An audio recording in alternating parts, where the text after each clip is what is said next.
Graça e paz, meu irmão. Espero que você esteja tendo um dia abençoado na presença do Senhor. Nesse momento vamos meditar na palavra de Deus, né? Temos esse privilégio, também essa maneira de podermos encurtar as distâncias já nesse momento que estamos vivendo. E hoje meditaremos no primeiro livro de Samuel, capítulo 5, todo o capítulo, versículo 1 até o versículo 12. Convido você a acompanhar a leitura comigo neste momento. Primeiro livro de Samuel, capítulo 5, versículo 1 até o versículo 12. Assim diz a palavra do Senhor. Os filisteus tomaram a arca de Deus e a levaram de Ebenezer a Asdod. Tomaram os filisteus a arca de Deus e a meteram na casa de Dagom, junto a este. Levantando-se, porém, de madrugada os de Asdod, no dia seguinte, eis que estava caído Dagom, com o rosto em terra, diante da arca do Senhor. Tomaram-no e tornaram a pô-lo no seu lugar. Levantando-se de madrugada, no dia seguinte pela manhã, eis que Dagom jazia caído de bruços diante da arca do Senhor. A cabeça de Dagom e as duas mãos estavam cortadas sobre o limiar. Dele ficara apenas o tronco. Por isso, os sacerdotes de Dagom e todos os que entram no seu templo não lhe pisam o limiar em Asdod até o dia de hoje.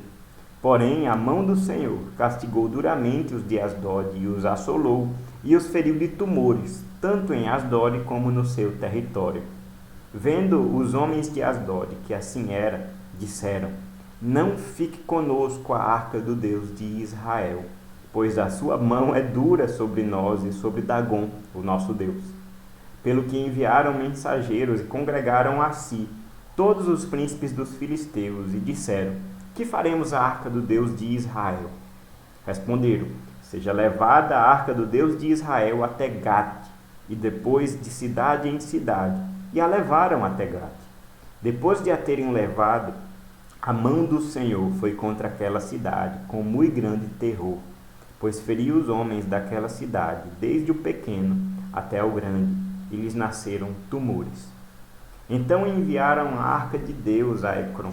Sucedeu, porém, que em lá chegando, os ecronitas exclamaram, dizendo: Transportaram até nós a arca do Deus de Israel para nos matarem, a nós e ao nosso povo. Então enviaram mensageiros e congregaram a todos os príncipes dos filisteus e disseram: Devolvei a arca do Deus de Israel e torne para o seu lugar, para que não mate nem a nós e nem ao nosso povo, porque havia temor de morte em toda a cidade, e a mão de Deus castigara duramente ali.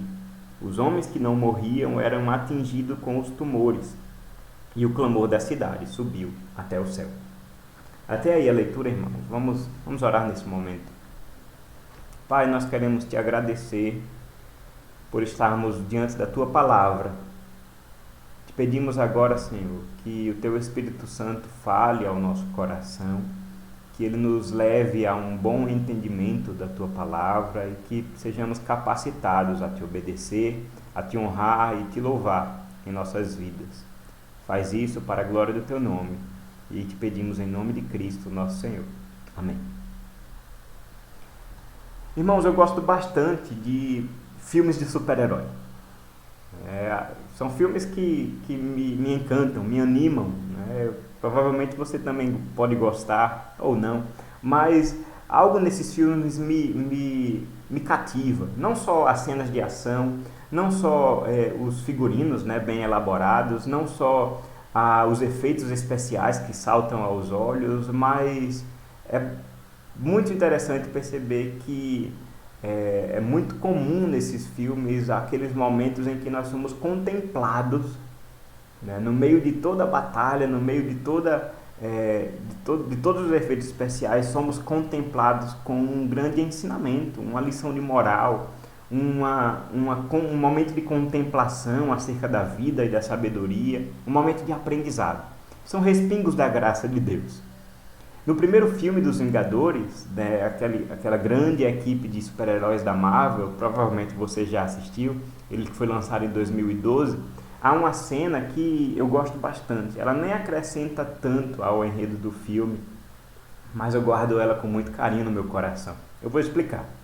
Nessa cena está o Capitão América, né, o honrado Capitão América, em um avião de portas abertas, pronto para saltar em perseguição a Thor e a Loki. Esses dois personagens, né, que nesse momento do filme ainda não conhecem os outros heróis, eles ainda não são tão amigos assim, mas devemos lembrar que esses dois personagens, Thor e Loki, eles são inspirados, né, em falsos deuses, né, em ídolos da mitologia nórdica, uma mitologia ali do norte da Europa. E aí esses dois, né, estão fugindo e Capitão América está se preparando para saltar em perseguição a eles. E naquele momento ele é alertado. Alguém diz: cuidado, Capitão América, cuidado, porque esses homens, eles são deuses. E aí Capitão olha para a pessoa que disse, né, e fala: só existe um Deus. Só existe um Deus, e eu tenho certeza que ele não se veste assim. Tá lá. Eu nunca pensei que eu diria um amém numa sala de um cinema, né? Mas estavam ali na tela uma clara declaração, não só da existência do Deus único, vivo e verdadeiro, como também uma exposição, né, em forma de uma piada, mas uma exposição da loucura que é você se colocar em competição com esse Deus. Isso é maravilhoso, porque isso não acontece somente nos filmes, acontece também na história. E nós lemos aqui um relato no primeiro livro de Samuel, no capítulo 5, nós lemos um relato de um povo que acreditou que estava subjugando a Deus. Um povo que acreditou que estava desonrando a Deus, acreditou que estava diminuindo a glória de Deus e elevando a glória de um falso Deus. Mas lemos aqui que Deus cuida da sua própria glória. E louvado seja Deus por isso. Um pouco de contexto é interessante nesse momento. Os livros de Samuel, né, 1º e 2º Samuel, eles narram toda a transição do período dos juízes até o estabelecimento da monarquia de Israel. E é uma história bastante conturbada, cheia de altos e baixos, mas o que está sempre por cima dessa história é a soberania de Deus. Em toda essa história, Deus demonstra não depender da qualidade e poderes de quem quer que seja. Seja Davi, seja Saul, seja Samuel, sejam os sacerdotes, Deus está sempre acima de todos esses e Ele faz valer a sua glória, apesar dos pecados do seu povo. Esse é um bom resumo de toda a história que nos é contada em 1º e 2º Samuel. Deus mostrando claramente que Ele está disposto a escolher as coisas mais fracas do mundo para nelas ser glorificado. Por causa disso, é um livro de contrastes. Nós temos desde o início, né, eu não quero demorar muito nesse ponto, desde o início, um contraste entre a orgulhosa Penina e a humilhada Ana. Ana é honrada pelo Senhor. Nós temos um contraste entre Saul, né, o grande rei de Israel, aquele que era bonito, formoso, alto, forte, e o pequeno Davi. Nós temos o contraste também protagonizado por Davi entre o gigante Golias, o grande guerreiro dos filisteus, e o pequeno Davi, provavelmente um adolescente ali que naquele momento também é honrado pelo Senhor. Aqui no texto de hoje nós temos também um contexto em que Israel está sendo humilhado por uma nação mais poderosa que ela, por uma nação mais bem equipada militarmente, politicamente, os filisteus. Esse povo forte que tinha surgido ali da região vinda do mar. Mas se prestarmos atenção, nós vemos aqui que Israel está sendo humilhado, não somente por causa da nação inimiga, mas Israel está num momento de disciplina. Israel está num momento de humilhação diante do seu Deus. O capítulo 4 nos mostra esse relato, nos mostra esse momento em que Israel ele é subjugado de maneira cruel e terrível nas mãos dos filisteus. Milhares de homens são mortos na guerra. Eles que estavam ali confiantes no poder e que teriam a ajuda de Deus nessa batalha, eles são destroçados. E aqui nós vemos que muito mais do que ser uma batalha Perdão, muito mais do que ser uma derrota militar, é uma derrota moral. Os líderes religiosos de Israel, a exemplos dos filhos de Eli, Hofni e Finéias, nós conhecemos no capítulo 2, eles estavam envolvidos em todo tipo de irreverência contra o Senhor e imoralidade sexual. O livro de Juízes termina dizendo que nessa época cada um fazia o que parecia reto aos seus olhos. Cada um tinha a sua verdade, cada um tinha a sua lei. Não havia rei em Israel. A Arca da Aliança, aquele objeto que representava a presença e o governo de Deus no meio do seu povo, ela estava sendo usada apenas como um amuleto, um objeto da sorte. No capítulo 4 nós vemos: levem a Arca do Senhor para a batalha e com certeza nós venceremos. Mas o Senhor não se permite ser utilizado como um amuleto dessa forma. O Senhor exige adoração verdadeira. O resultado desse cenário, irmãos, é que por permissão de Deus e como juízo sobre o pecado do seu povo e sobre os líderes do povo de Deus, Israel é terrivelmente derrotado. 30.000 homens são mortos. E além disso, nós vemos no final do capítulo, a Arca da Aliança é roubada, é levada pelos filisteus. O capítulo 4 termina com um tom depressivo, termina com um tom de angústia, sem esperança, com o clamor de uma mulher. Ela diz no versículo 22, foi-se a glória de Israel, pois foi tomada a Arca de Deus. Foi-se a glória de Israel. E é exatamente nesse território inimigo que o nosso texto tem lugar. O cenário aqui não é na Terra Prometida. O cenário aqui não é nos arraiais de Israel. Estamos em terra estranha. Estamos em um lugar desconhecido. Essa cidade chamada Asdod. Uma das principais cidades dos filisteus. E é nesse momento que nós vemos que é o próprio Deus quem vence as suas batalhas. Apesar da derrota militar, apesar da decepção dos exércitos de Israel e dos seus líderes, nós vemos aqui que é o próprio Senhor quem garante que de maneira nenhuma o seu nome não será desonrado. E aqui nós vemos, irmãos, que ele faz isso envergonhando os ídolos. Se nós lermos o versículo 1 e o versículo 2, nós vemos que o cenário aqui está montado. Os filisteus tomaram a Arca de Deus, levaram essa arca de Ebenezer até Asdod, e tomaram os filisteus a Arca de Deus e a meteram na casa de Dagon, junto a este. Ou melhor dizendo, eles colocaram a Arca de Deus no templo de Dagon.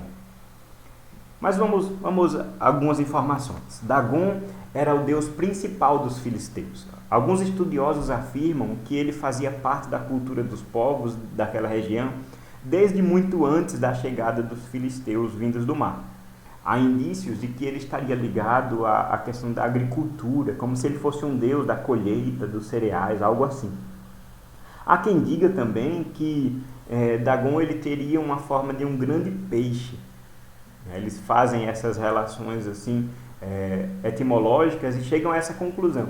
Dagon teria a forma de um grande peixe, com uma face humana e mãos humanas, mas com um corpo de peixe. Mas nós não temos muitas informações sobre esse Deus. E por causa disso eu gosto muito da conclusão que o pastor presbiteriano Emílio Garófalo ele faz. Ele diz, olha, tanto faz se é Deus das colheitas, tanto faz se ele tem corpo de peixe. Sabe por quê? Porque Dagon não existe. Dagon não existe e nós sabemos de fato qual é o tratamento que a Bíblia dá para esses deuses. São ídolos, são falsos deuses. Como o rei Ezequias diz muito bem lá em 2 Reis, capítulo 19, eles não são deuses, são obras de mãos humanas, madeira e pedra. Por isso que os inimigos fazem com ele o que querem. Mas depois nós voltaremos para essa questão. Mas podemos perguntar, o que significa esse ato de colocar a Arca do Senhor no templo de um Deus estranho? E olha, era uma prática comum naquele tempo.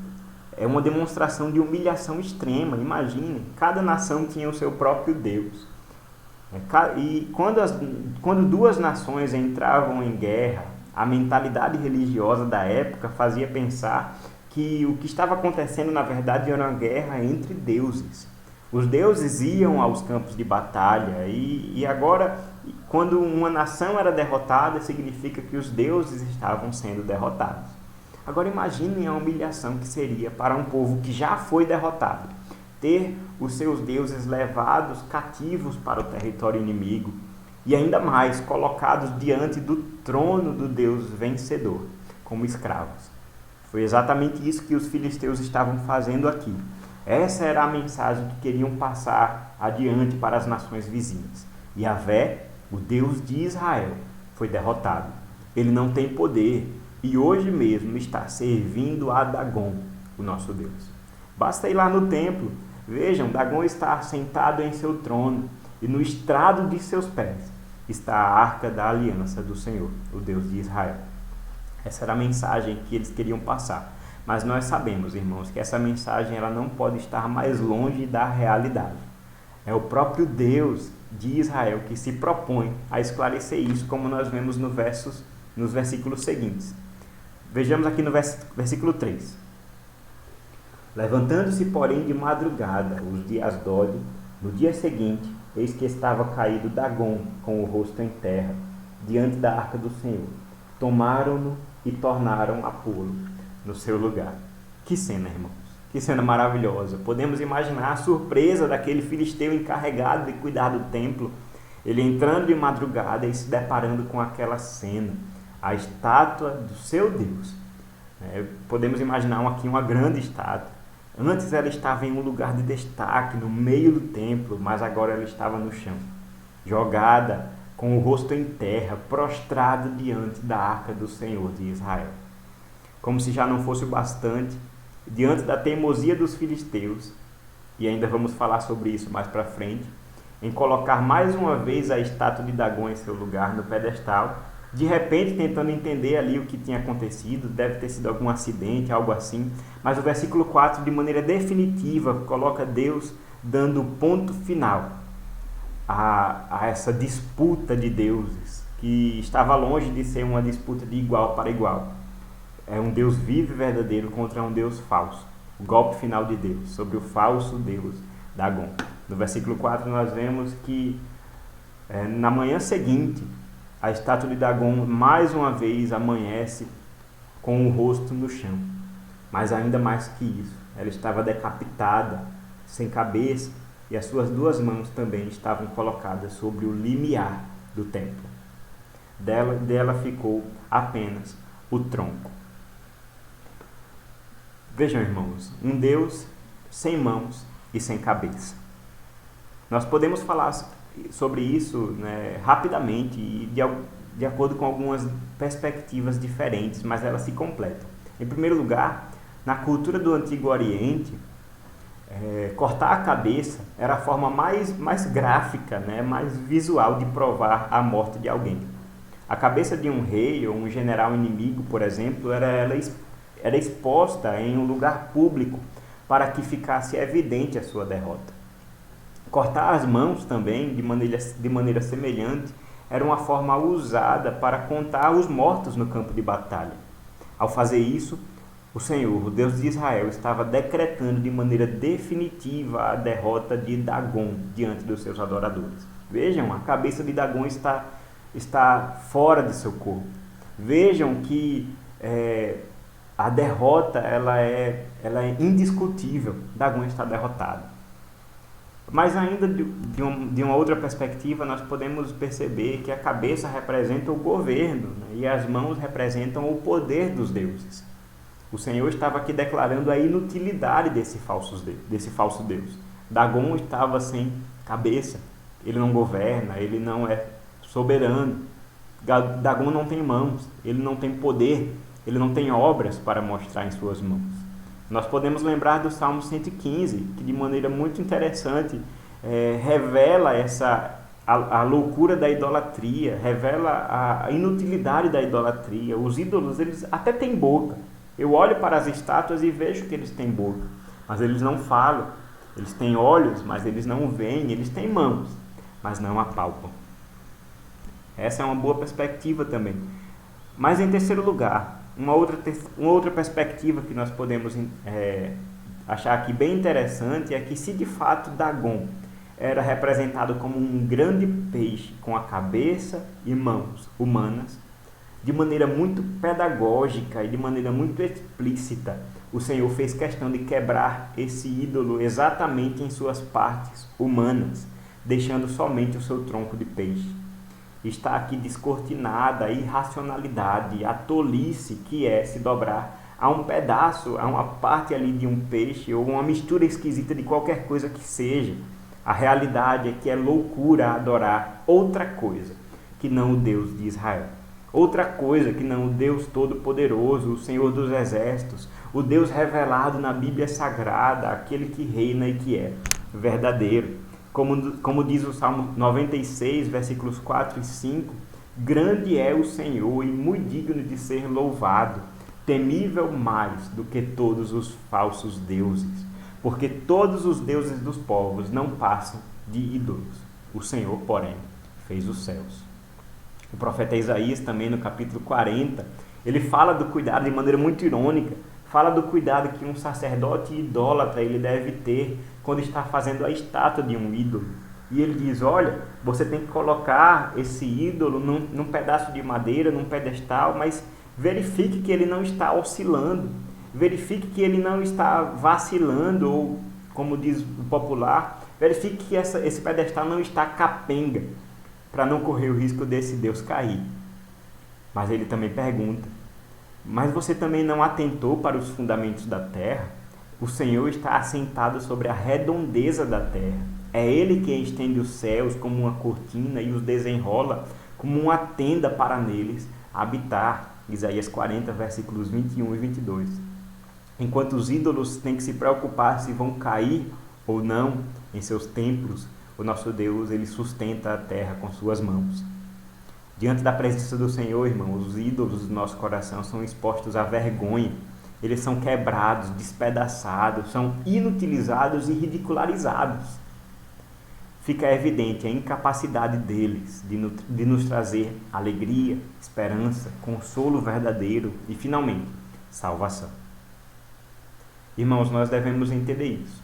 Até agora estávamos falando de um Deus antigo. Até agora estávamos falando de um falso Deus, Dagon, provavelmente esquecido no meio da história, que só está presente aí nos livros de mitologia antiga. Mas devemos entender também que há uma realidade espiritual por trás de tudo isso. Nós devemos entender que Cristo na cruz, ele vence toda a pretensão que alguém poderia ter no mundo de competir com a glória de Deus. Cristo na cruz vence os nossos ídolos. O Senhor não divide a sua glória com ninguém, e foi na cruz do Senhor Jesus, naquele cenário em que tudo estava colocado a perder, aparentemente, como os filisteus no templo de Dagon. A derrota de Israel estava clara, o Deus de Israel estava subjugado, estava ali colocado como mais um servo do grande Deus Dagon. Mas foi naquele momento, naquele cenário de derrota, que a vitória se manifestou mais brilhante, mais clara e mais gloriosa. A glória do Senhor é manifestada nesses momentos, e na cruz de Cristo, quando o diabo e quando a morte estavam aparentemente reinando sobre Jesus, é naquele momento que o Satanás, o nosso inimigo, é derrotado. É naquele momento que Cristo descortina e envergonha todos os nossos deuses, todos os ídolos do nosso coração. Parecia que tudo estava perdido, mas naquele momento a glória do Senhor brilhou mais forte. E diante do Senhor, devemos entender, o único Deus vivo e verdadeiro, e do seu anseio de se manifestar a sua glória em sua criação, nós devemos entender que ninguém pode ficar indiferente a isso. Ninguém pode ficar indiferente diante de um Deus criador que quer ser glorificado. Existem dois cenários que podem acontecer em nossas vidas. E nesse momento eu quero olhar para o resto do texto, e devemos entender aqui que a história se desenvolve, a história que se manifesta naquele momento em que a idolatria dos filisteus estava ali escancarada em seus olhos. Eles permaneceram idólatras. Eles permaneceram cegos em sua falsa religiosidade. Eles permaneceram cegos na esperança que colocavam naquele Deus que estava ali diante deles, despedaçado. É evidente aqui a demonstração do fracasso do seu Deus, mas eles permanecem idólatras. E isso nós podemos ver aqui em alguns pontos do texto. Eles permanecem idólatras em seus hábitos, permanecem teimosos. No versículo 3, não bastasse o Deus caído deles, eles ainda levantam aquela estátua, mas ainda mais no versículo 5 nós temos essa informação colocada aqui pelo narrador, pelo autor de 1 Samuel, que porque a cabeça e as mãos de Dagon ficaram ali no limiar do templo, no batente do templo, ali na entrada do templo, por causa disso, os sacerdotes que entram no templo de Dagon, eles não pisam naquele lugar, eles não pisam no limiar até o dia de hoje. Vejam que até o tempo em que 1 Samuel foi escrito, esse hábito, essa liturgia em honra a Dagon, em memória a Dagon, ainda era mantida. Que tipo de liturgia, que tipo de hábito irracional é esse, que diante de um Deus destruído, nós ainda mantemos os hábitos, costumes, vícios que falam mais sobre quem nós somos, o quão idólatras nós somos. Não é isso, irmãos, que acontece em nossas vidas. Mesmo tendo os nossos ídolos destruídos por causa de Cristo na cruz, nós permanecemos fiéis a eles, nós permanecemos voltando sempre aos nossos vícios, permanecemos voltando sempre à nossa antiga natureza, aquilo que não nos pertence mais, porque somos agora nova criatura em Cristo Jesus. Mas a idolatria é difícil de tirar do nosso coração. A idolatria é um pecado muito enraizado em nossa natureza pecaminosa. E nós estabelecemos esses hábitos, essas liturgias dos nossos dias em honra aos nossos ídolos. Mas, além disso, os filisteus eles mantêm a sua idolatria em sua linguagem também. No versículo 7 nós vemos eles reclamando que a mão do Deus de Israel está sendo dura sobre eles e sobre Dagon, o nosso Deus. Eles permanecem falando de Dagon nesses termos: o meu Deus, o nosso Deus. Ele foi destruído, ele foi humilhado, ele foi envergonhado, mas eu me apego a ele em teimosia idólatra. Ele é o nosso Deus. Mas a idolatria dos filisteus, ela se manifesta de maneira mais clara e mais profunda e mais terrível no restante do relato. Nós vemos ali do versículo 7 até o versículo 12, Deus castigando aquele povo com tumores, com pragas, com mortes. E apesar do juízo do Senhor, apesar daquela demonstração clara de juízo, não só a uma estátua feita de pedra ou de metais, mas a pessoas, vidas humanas que são ali adoradores de um falso Deus, diante da demonstração clara do juízo de Deus sobre aquelas vidas, eles não se arrependiam. Eles buscavam estratégias, buscavam ali entender o que estava acontecendo e buscavam formas de desviar o furor desse Deus. Vamos levar a arca para outras cidades, vamos levar de Asdod para Gate, de Gate para Ecrom, mas não adiantava. Não adiantava, o juízo de Deus estava ali sendo posto de maneira soberana sobre aquela nação inimiga do povo de Deus. E aqui percebemos, irmãos, o quanto a glória de Deus ela é manifestada também no seu juízo. Deus é glorificado quando Ele julga aqueles que não o adoram como Ele merece ser adorado. Nós fomos criados para adorar ao nosso Deus. Nós fomos criados e feitos de maneira que nós só somos plenos de verdade quando nós nos relacionamos em plena confiança, em plena adoração, em pleno deleite e em plena obediência com o nosso Deus, o Senhor, o Criador. Mas, irmãos, nós vemos aqui o quanto o coração humano, ele é, de fato, como Calvino falava, uma fábrica de ídolos. Nós vemos aqui como o drama do nosso coração se revela de maneira tão profunda. Não basta a idolatria do nosso coração ser envergonhada, mas nós somos apegados a ela. A idolatria acontece no coração, é uma realidade espiritual. Todos nós fomos criados para adorar a Deus, mas Paulo explica muito bem como acontece lá em Romanos capítulo 1. O pecado corrompe essa relação. Deus se faz conhecido em todas as coisas que foram criadas, sim, mas nós, obscurecidos por causa do pecado, nos tornamos cegos, nos tornamos nulos em nossos pensamentos e nós não damos a glória devida ao Senhor. Pelo contrário, nós mudamos a glória de Deus e passamos a dar glória à criatura. Adoramos a criatura no lugar do Criador. E aí, irmão, pode ser que o seu pecado não seja se curvar diante de uma estátua. Provavelmente não. Mas nós certamente devemos olhar com sinceridade para o nosso coração.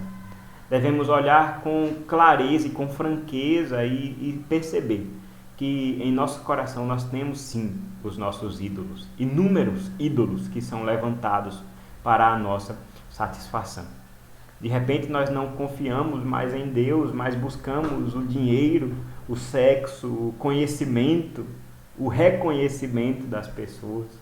Nós buscamos todas essas coisas e colocamos nessas coisas, nessas coisas que fazem parte da criação, a nossa esperança, a nossa realização, a nossa satisfação. Por exemplo, nós esperamos e cremos que a solução de todo mal está no governo que está aí. Idolatria. Ou ao contrário, devotamos a nossa confiança e a nossa alegria, a nossa esperança no próximo governo, quando esse mudar. Idolatria da mesma forma, devemos entender, irmãos. Devemos entender que a nossa esperança só deve estar no Senhor. Nós entendemos e desfrutamos das coisas do mundo, enquanto nos relacionamos com a política, com a ciência, com o dinheiro, com o casamento, com todas essas coisas. Nós devemos entender que elas não são Deus. Só há um Deus. Só há um Deus que merece ser adorado e Ele mesmo, irmãos, garante que o seu nome vai ser glorificado. Ele mesmo garante que as suas batalhas serão vencidas. Israel tinha sido derrotado no campo de batalha, mas percebam o juízo de Deus sobre aquela nação, os filisteus, executado não por soldados humanos, não por generais israelitas, mas pela própria presença de Deus no meio de ímpios. O nome de Deus é glorificado quando Ele julga os idólatras.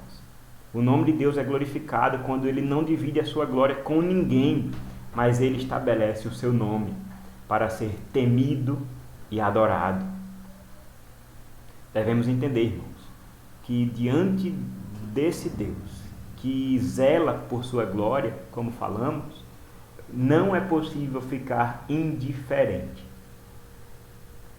Por um lado, podemos preservar a idolatria do nosso coração, como os filisteus fizeram, de maneira cega, de maneira tola, diante da clara demonstração da superioridade de Deus, de Israel, sobre o falso Deus Dagom. Eles preferiram permanecer idólatras. Não demonstraram o arrependimento. Ninguém disse, olha, está clara a vitória de Yahvé, está clara a vitória do Deus de Israel, vamos abandonar Dagom, vamos abandonar os nossos ídolos e vamos nos curvar e adorar somente o Senhor, o Deus de Israel. Ninguém disse isso porque eles permaneceram duros, permaneceram obstinados em sua idolatria. Infelizmente, irmãos, esse é o retrato de muitas pessoas. Infelizmente, esse é o retrato de muitas pessoas que nós conhecemos, e era o retrato nosso também, quando nós éramos também filhos da ira. É necessário algo diferente. É necessário um poder que não vem de nós, porque o coração humano ele não tem poder para se abandonar os seus deuses. O coração humano não tem poder para abandonar os seus ídolos com iniciativa própria. É necessário que algo aconteça em nosso coração para que nós sejamos capacitados para abandonar os nossos ídolos e correr para o Senhor. Nós vemos aqui, irmãos, que, como já dissemos, o livro de 1 Samuel é um livro de contrastes. Enquanto nós somos apresentados a esse povo filisteu, um povo que foi condenado por Deus por causa de sua idolatria, foi cenário do juízo e do terror de Deus. Nós somos apresentados ainda no livro de 1 Samuel, ainda nesse contexto, né, nessa saga que a Arca da Aliança fez em ser roubada e depois devolvida. Nós somos apresentados a um outro povo, um povo de uma cidade chamada Kiriat Jearim, que nos é apresentada no final do capítulo 6. Nos é dito que a arca chega a esses homens e ela é recebida com alegria, ela é recebida com louvor. Eles escolhem um homem chamado Abinadab para... essa arca é recebida na casa desse homem chamado Abinadab, e eles elegem um tipo de sacerdote para cuidar daquela arca, Eleazar, para guardar a arca do Senhor. E sucedeu, nos diz o capítulo 7, versículo 12, e sucedeu que a arca do Senhor ficou em Kiriat Jearim, e tantos dias se passaram, que chegaram a 20 anos, e toda a casa de Israel dirigia lamentações ao Senhor. Falou Samuel a toda a casa de Israel, dizendo: se é de todo o vosso coração que voltais ao Senhor, tirai dentre vós os deuses estranhos e os astarotes, e preparai o vosso coração ao Senhor. Servi a Ele só, e Ele vos livrará das mãos dos filisteus. Então os filhos de Israel tiraram dentre si os Baalins e os Astarotes, e serviram só ao Senhor. O livro de 1 Samuel é um livro de contrastes. De um lado nós temos um povo idólatra, os filisteus, que diante da demonstração clara do juízo de Deus sobre a sua idolatria, não abriram mão, permaneceram apegados aos seus deuses, permaneceram apegados aos seus ídolos e em sua idolatria. Mas nós somos também apresentados a esse povo, o povo de Kiriat Jearim, que de maneira exemplar recebe a arca do Senhor em sua casa, recebe a arca do Senhor com zelo, não com irreverência, não com falta de respeito, mas sabendo que ali estava a representação da presença do Senhor com o seu povo. Eles guardam a arca do Senhor e levam ao Senhor lamentos, orações, clamor. Percebam que algo está acontecendo na vida desse povo. Um povo que antes estava sendo julgado e disciplinado pelo Senhor, agora está sendo transformado pela presença de Deus. E ainda mais, o profeta Samuel, né, o personagem principal aqui da primeira metade do livro de Samuel, que recebe o seu nome, ele vem e exorta a todo Israel para que abandone os seus deuses. Percebam, irmãos, que para que nós abandonemos os nossos deuses, os ídolos de nosso coração, os falsos candidatos, né, os candidatos aí a competidores da glória do Deus de Israel, aquelas coisas da nossa vida que recebem a nossa plena confiança e que roubam a nossa atenção, o nosso amor que deve ser com todo o coração ao nosso Deus. Esses ídolos roubam esse amor, mas tudo isso deve ser abandonado. É necessário que nós sejamos de fato impactados pela presença do Senhor, que nós sejamos exortados pela palavra de Deus, porque é ela quem nos leva a um verdadeiro entendimento sobre nós, sobre a idolatria do nosso coração.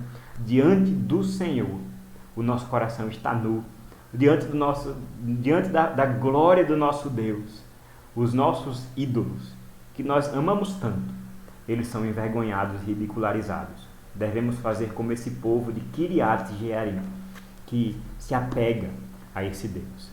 Eles não são rápidos, eles não são devagar, eles não demoram em lançar fora os seus deuses para adorar só ao Senhor, como nos diz o verso 4 do capítulo 7. Irmãos, que Deus nos capacite a obedecer a sua palavra, que Deus nos capacite a abandonar aquilo que ainda resta em nossos corações de resquícios de idolatria, porque os nossos ídolos foram todos humilhados, envergonhados e derrotados na cruz do Calvário.